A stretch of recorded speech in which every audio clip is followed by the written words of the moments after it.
The power of silence amid chaos, Buddhist wisdom for inner peace.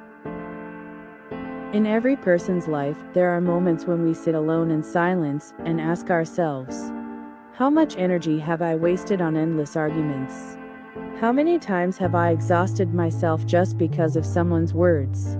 We grow up in a society where reacting is seen as instinct, as the duty of a strong person. Someone attacks us, we must fight back. Someone insults us, we must prove our worth.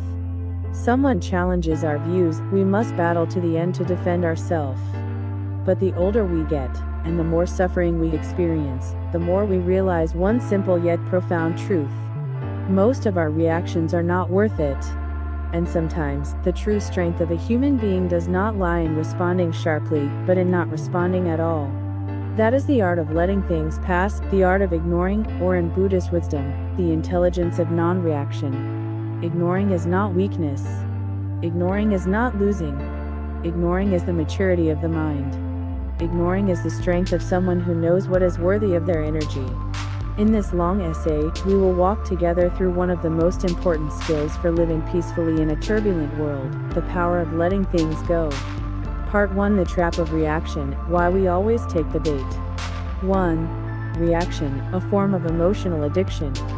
Since childhood, most of us were taught, if someone insults you, answer back. If someone is wrong, correct them. If someone belittles you, prove your worth. But few taught us that not every battle is worth joining, and not every word deserves our response. Sadly, we grew up with one habit. Whenever someone touches our emotions, we feel compelled to react. It becomes a form of addiction. An addiction to arguing. An addiction to being right. An addiction to winning. An addiction to asserting the ego. Like an automatic reflex. Someone says something unpleasant, your heart tightens, you immediately want to reply. But in that moment, you lose your energy, your self-control, and your inner peace. 2. The one who attacks you does not seek understanding, they seek reaction. Here is a truth many don't realize. People who insult you are not looking for mutual understanding. They are looking for your reaction. They want to see you angry. They want to see you irritated. They want to see you shaken. They want to see their words influence you. Your reaction is their fuel. Every time you get angry, you hand them your power. That's why when you remain silent, they often get even angrier. Because their plan failed. 3. The story of the gift not accepted, a timeless Buddhist lesson. In Buddhist scriptures, there is a story. A man insulted the Buddha harshly. The Buddha only smiled. A passerby asked, "Why didn't you say anything?" The Buddha replied, "If someone offers you a gift, but you do not accept it, to whom does the gift belong?" The man replied, "To the giver." The Buddha said, "I do not accept insults, therefore they do not belong to me." That is the essence of letting things go. That is the essence of not accepting another's poison. Part 2: Why do humans like to argue? 1. People argue not to understand, but to win. Humans often believe that arguments exist to clarify issues, discover truth, understand each other. But most arguments happen because the ego is hurt. We rarely argue for truth. We argue to defend ourselves. People rarely listen to understand. They listen to counterattack. And so conversations become battles of right versus wrong, win versus lose, smarter versus inferior. No longer communication. 2. Arguments arise from unheld emotions. An anxious person argues easily. A wounded person attacks easily. Someone who feels inferior starts fights easily. Most harsh or hurtful words do not reveal anything about you. They reveal the speaker's inner turmoil. If you react, you are absorbing their negativity, joining a battle that is not yours, lowering yourself to the same unstable frequency. 3. Winning an argument, what do you really gain? Have you ever truly won? You win the words, but lose your peace. You win the logic, but lose emotional balance. You defeat the other person, but betray yourself. The only reward for winning a fight is a few seconds of empty pride.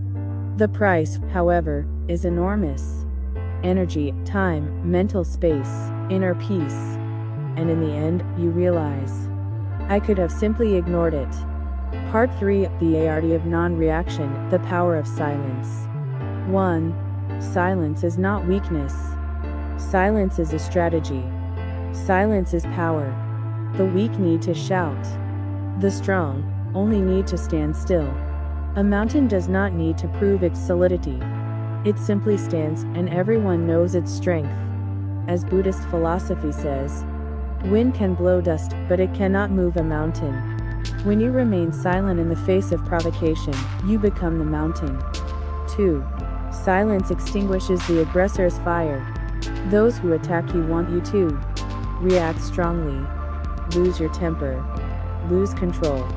If you do not react, they realize they cannot control you. Their words feel meaningless. They lose interest and stop on their own. Not because you lost, but because you refuse to play a meaningless game. 3. Silence helps you keep your power. The one who speaks is at a disadvantage. The one who stays silent observes. The one who observes controls. When you don't react, you preserve your energy. You stay clear-minded. You protect your peace. You don't get pulled into others' emotions. This is the soft power of someone who has mastered themselves. Part for when to speak and when to be silent. The Buddha taught that before speaking, ask yourself, 1. Is it true? 2. Is it necessary? 3. Is it kind? If even one is missing, silence is wiser. 1. When to remain silent.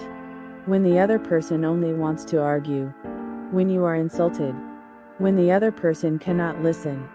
When you are angry. When the conversation has no value. When you speak only to satisfy your ego. Silence, then, is wisdom. 2. When to speak. When boundaries need protection. When speaking prevents harm. When genuine understanding is possible. When your heart is calm. When truth needs clarification. Speaking, in these cases, is the responsibility of a mature mind. Part 5, the art of diffusing conflict before it explodes. 1. Phrases that prevent conflict. I understand your point. Let's continue when we're calmer. I choose not to argue about this. I hear you, but I don't want to fight. These phrases do not add fuel to the fire. Keep you calm. Help the other person cool down. 2. Don't take everything personally. A crucial truth. Not everything is about you. Sometimes people aren't angry at you. They're angry at life. They're angry at themselves. They're angry at their inner hurts. Don't pull yourself into someone else's emotional storm. 3.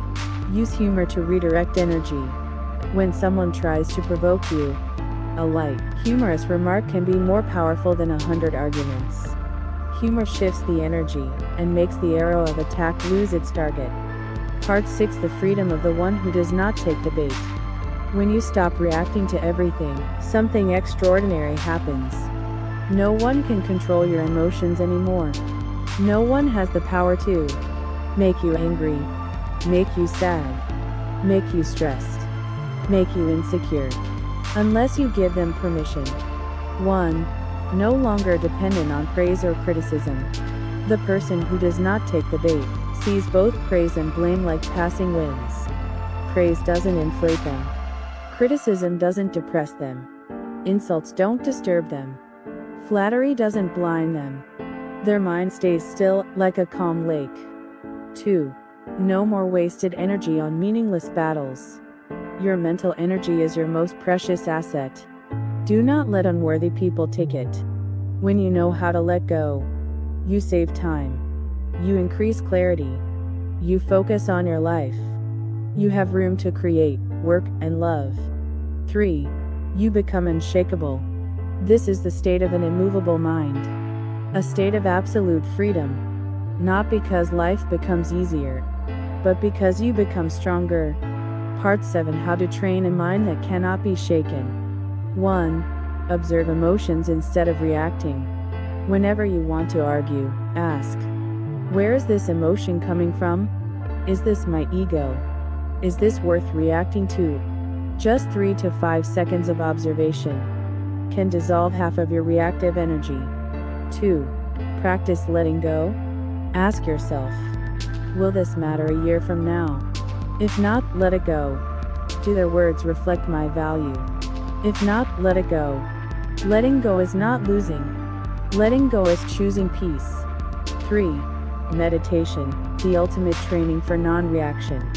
Meditation helps reduce reactivity, increase awareness, slow down anger, break automatic habits, create space between emotion and action.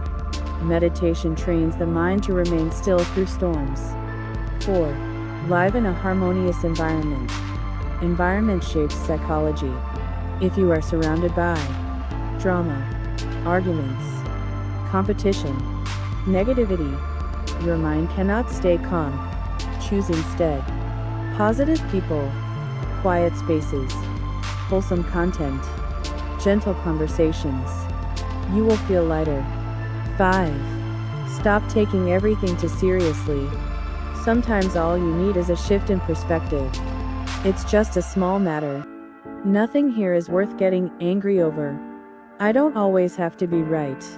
Suddenly, the mind becomes light. Part 8 Conclusion. True strength is the ability to remain unaffected. You cannot control what others say, what they think, their attitudes, their judgments. But you can always control your reaction, your energy, your inner peace. That is true freedom. Not the freedom to do whatever you want, but the freedom to remain unshaken by anything outside you. Remember, the one who reacts is controlled. The one who stays silent is in control. The one who lets go is truly strong. And when you attain this strength, your life becomes lighter, deeper, and freer. Because, ultimately, as the Buddha taught, no one can hurt you unless you allow them to. Thank you for watching until the end of the video. Don't forget to like and subscribe to the channel to watch more interesting videos.